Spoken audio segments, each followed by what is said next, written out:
Oi, eu sou a Leia. E eu sou o Gerson, seja bem-vindo a mais um vídeo de Cine Comando. Depois de um tempo sumidos, estamos de volta e retornamos com um filme aí que o pessoal gosta bastante, que é o Psicose. Inclusive, deixa eu mostrar aqui a minha edição, super bonitinha aí, de aniversário, 55 anos desse filme aqui. Apesar de ter escrito e dirigido Psicose, Alfred Hitchcock não é o autor original. O autor original é um escritor chamado Robert Bloch, que desde os anos 40 gostava de escrever sobre assassinos e psicopatas. E quando ele percebeu que foi uma boa história, ele escreveu mais 2 sequências. E uma coisa que me surpreendeu bastante é que a história da inspiração, assim, que deu essa inspiração pra ele, foi a história do Ed Gein. Esse nome é familiar pra ti? É. O cara que também inspirou o Massacre da Serra Elétrica. Olha só onde chegamos novamente. Tô te falando, é pai! Era um cara isolado, solitário.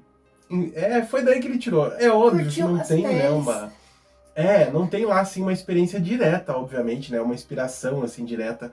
Mas a gente vê ali nos animais mortos, né, algumas coisas assim, são detalhes.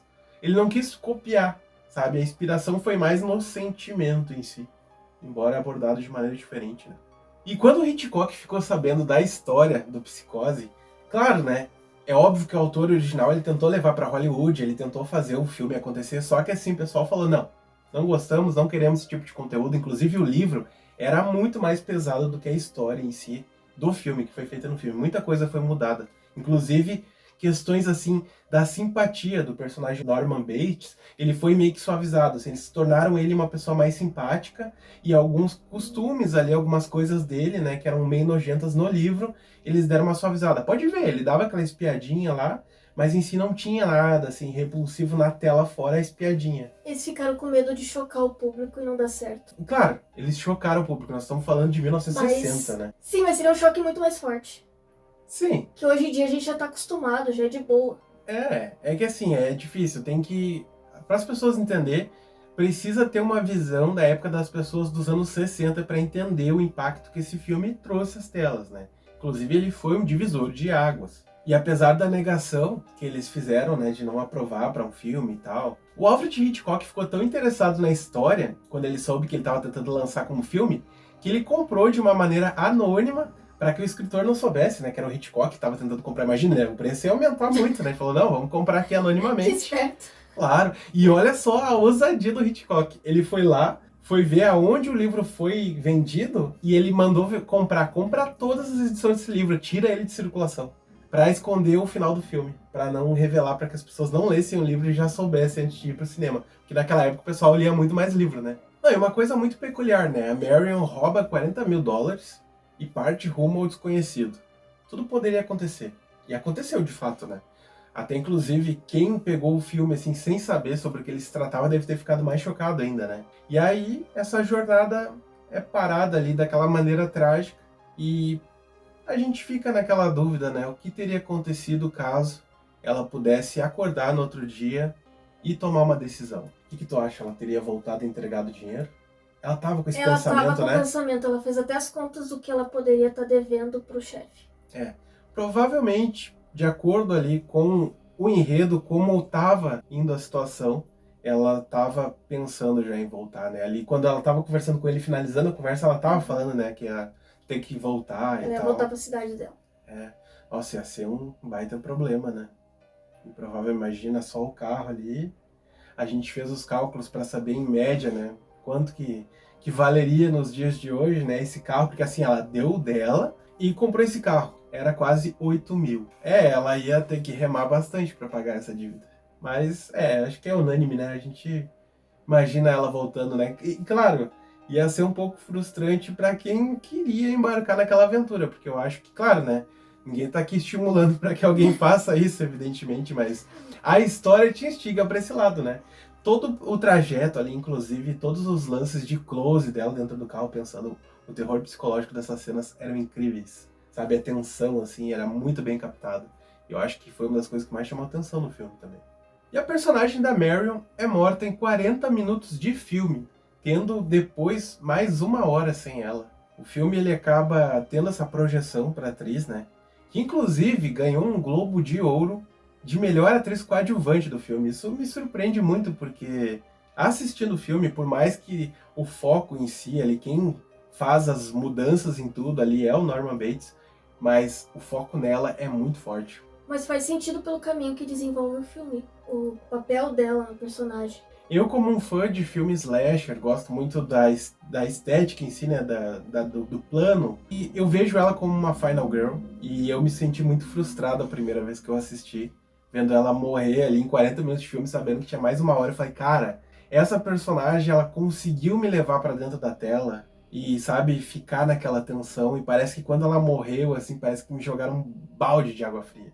Por mais ali que ficasse, o mistério, como é que o Norman Bates vai se livrar dessa situação, qual que é o grande mistério, por que aquela casa não é mostrada, eu sei, instiga uma certa curiosidade, mas parece que a jornada deu uma trancada. Eu não sei como que o público reage, é óbvio que o filme ele não fica ruim, mas pra mim, que sou um fã de filmes slasher, que gosto de ver uma perseguição de Final Girl, eu fiquei um pouquinho decepcionado. Nessa época não existia ainda. Sim, Eles não tinham óbvio. ainda essa ideia.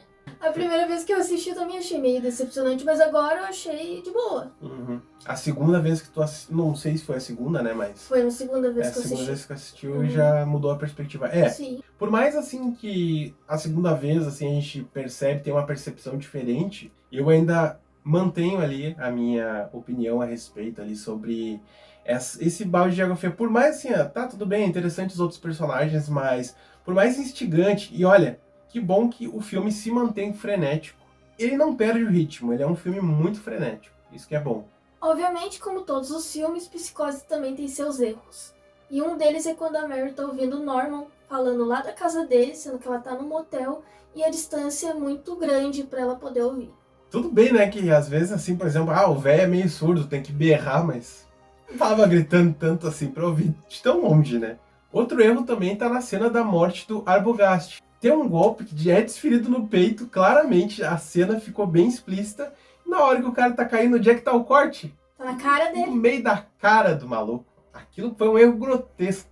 Mas assim, dá pra entender em partes, porque teve muito problema pra gravar isso. A gente tem que levar, assim, um pouco em banho-maria, falar, pô, tudo bem. Mas a queda faz dele não tempo. dava pra colocar um boneco de longe. Nem sei. É porque assim, Foi eles tiveram muito trabalho. Muito complicado. Teve, assim, um histórico muito grande de problemas pra gravar essas cenas. Primeiramente, assim, falando sobre as cenas em geral que deram mais problema, né? A primeira de todas foi a do banheiro, no chuveiro. Porque o que acontece? A gente sabe, né? Que ela tá ali tomando banho, a atriz ali toda... que delícia essa água! Só que assim, como eles estavam dando closes no rosto dela, pra atriz estava sendo muito difícil tomar todo aquele respingo de água na cara sem ficar piscando os olhos. Então, tipo, ela ficava piscando os olhos. E eles tinham que ficar regravando a cena, porque não tava bonita pra Hollywood, entendeu? Então eles... Como é que não ia piscar de água nos olhos da mulher? Sim, e ela tinha que ficar, que coisa maravilhosa. E aí a outra cena que deu bastante trabalho foi essa da morte ali do detetive. Porque o que aconteceu nesse problema? Eles tinham um grande problema em ocultar o rosto de quem estava apunhalando ele.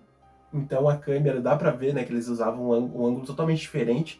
E no dia que teve a primeira gravação dessa cena, o Hitchcock ele tava com problema, ele estava gripado, então ele não pôde ir, ele deixou na mão de outras pessoas. E eles fizeram a gravação dessa cena com o detetive com um semblante muito de culpado, sabe? Tipo assim, eu tô aqui pra fazer alguma maldade, sabe?